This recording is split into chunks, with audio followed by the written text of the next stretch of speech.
ঘটনাটি যখন ঘটে তখন আমরা গ্রামে থাকতাম। তখন গ্রামের বাড়িগুলো সাধারণত বেশ কিছুটা দূরে দূরে তৈরি করা হতো।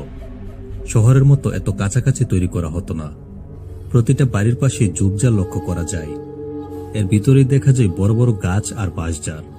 গ্রামে আমাদের বাড়িটি একটি বিশেষ অবস্থানে ছিল। আমাদের বাড়ির পিছনে আর কোনো বাড়ি ছিল না, ছিল ফসলের মাঠ। আর সেই ফসলের মাঠের মাঝেই ছিল একটি বিশেষ খাল। বিশেষ বলার কারণ সেই খালটি আজ পর্যন্ত কখনোই শুকায়নি। আমরা তখন হাঁস পালতাম। আমাদের হাঁসগুলো সারাদিন সেই খালের পানির মধ্যে সাঁতার কাটত। যাই হোক, মূল ঘটনায় চলে আসি। প্রতিদিনের মতো আমাদের হাঁসগুলো আজ আর বাড়িতে ফিরেনি। আমার মা অনেকক্ষণ অপেক্ষা করার পর আমার বোনকে সাথে নিয়ে সেই খালটির দিকে রওনা হই। সন্ধ্যা হয়ে যাওয়ায় তখন মাঠে কোনো জনমানবও ছিল না।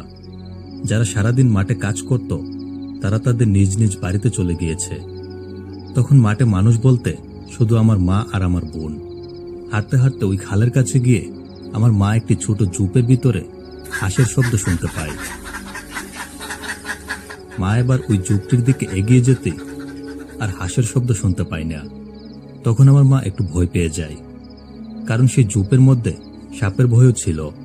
তাই আমার মা ওই ঝোপের মধ্যে হাত দেওয়ার আর সাহস পায় না। তখন মা আমার বোনকে বললেন বাড়ি থেকে একটি লাঠি নিয়ে আসতে। আমার বোন তখন লাঠি আনার জন্য বাড়ির দিকে রওনা দেয়। তখন আমার মা মাঠে একাই ছিল। হঠাৎ করে তিনি পিছন থেকে মাটি কাটার শব্দ শুনতে পান। আর মনে হচ্ছে মাটি ভেঙে কোনো জন্তু জানোয়ার বাইরে বেরিয়ে আসছে। তিনি আর পিছনে ফিরে দেখার সাহস পায় না। তিনি তখনই বাড়ির দিকে দৌড় দেন। আর মনে হচ্ছে তার পিছনে কোনো কালো অবয়ব বিকট গুঙানির সাথে ছুটে আসছে। আমার বোন যখন লাঠি নিয়ে পৌঁছায় তখন দেখলো মা দৌড়ে আসছে আর তার পিছনে একটি বিকট কালো ছায়া দৌড়াচ্ছে। এই দৃশ্য দেখে আমার বোন তার হাতে থাকা লাঠিটি মাটিতে ফেলে দেয়। তখন আমার মা দৌড়াতে দৌড়াতে আমার বোনকে বলতে লাগলো তাড়াতাড়ি বাড়ির দিকে দৌড় লাগাতে। এই কথা শুনে আমার বোন তার হুঁশে ফিরল ও তারা একসাথে দৌড়াতে লাগলো। অনেক কষ্টে তারা জমির মধ্য দিয়ে দৌড়াতে দৌড়াতে বাড়িতে এসে পৌঁছালো। তাদের সাথে সেই কালো ছায়াটি এতক্ষণ গুঙানির সাথে আসছিল, কিন্তু সে কালো ছায়াটি বাড়ির আঙিনায় আসার পর সাথে সাথে বিকট শব্দে চিৎকার করে অদৃশ্য হয়ে গেল। আমার মা এবং বোন বাড়িতে ফেরার সাথে সাথেই অজ্ঞান হয়ে যায়। তখন আমার বড় ভাই একজন হুজুরকে ডেকে নিয়ে আসে। তখন সেই হুজুর কিছুক্ষণ ঝাড়ফুঁক করার পর আমার মা এবং বোন স্বাভাবিক হন। এরপর হুজুর মায়ের কাছে জানতে চাই কি হয়েছিল তাদের সাথে। তখন আমার মা তাকে সম্পূর্ণ ঘটনাটি খুলে বললেন।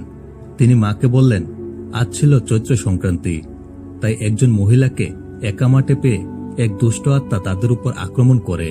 কিন্তু আমার মায়ের গলায় থাকা তাবিজের কারণে ও আমাদের বাড়িটি পূর্বে থেকেই দোয়া কালাম পরে বন্ধ করে রাখার কারণে সেই দুষ্ট আত্মাটি আর কোনো ক্ষতি করতে পারেনি।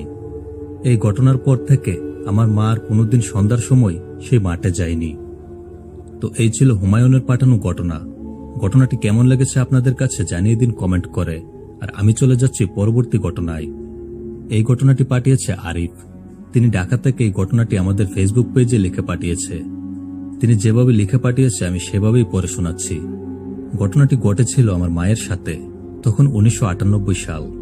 আমার দাদুর অসুস্থতার খবর পেয়ে আমরা ঢাকা থেকে ফিরোজপুর যাই। বার্ধক্যজনিত কারণে আমার দাদু মারা যান। বিকেলের দিকে দাদু মারা গিয়েছেন। দাদুকে গোসল করানোর জন্য আমার মাকে পুকুর থেকে পানি আনতে বলা হয়। তখন মাত্র সন্ধ্যা নেমে এসেছে। মা কলসি নিয়ে পুকুরে পানি আনতে গেল। একই সময় আমার মামাও উজু করতে পুকুরের দিকে যাচ্ছিল। মা সবেমাত্র কলসিতে পানি নেওয়া শুরু করেছে। হঠাৎই আমার মামা আমার মাকে দেখতে পেয়ে জোরে চিৎকার করে বলে উঠলেন, এই জাহানারা, তুই এখানে কি করিস? মা বলল, আব্বাকে গোসল করানোর জন্য পুকুর থেকে পানি নিয়ে যাচ্ছি ভাইজান। মামা এবার রাগান্বিত চেহারায় মাকে বললেন, এখনই ভিতরে যা। মা তখনও বুঝতে পারেনি কেন মামা এভাবে চিৎকার করে কথা বলল। এশারের নামাজের পর দাদুকে দাফন করা হলো। পরদিন রাতে যখন সবাই একসাথে বসে কথা বলছিল তখন মামা মাকে বলল, কাল যখন তোকে পুকুরঘাট থেকে ঘরে যেতে বলেছিলাম তুই জানিস কেন বলেছিলাম? মা উত্তর দিল, না ভাইজান। মামা বলল, যখন তুই পানি নেওয়ার জন্য পুকুরঘাটে নেমে দাঁড়িয়েছিলি তখন সাদা কাপড় জড়ানো কেউ একজন তোর ঠিক পিছনেই দাঁড়িয়েছিল। তখন বললে তুই ভয় পেয়ে যেতি, তাই তখন তোকে কিছুই বলিনি। কথাটি শুনে মা একদৃষ্টিতে মামার দিকে চেয়ে রইল।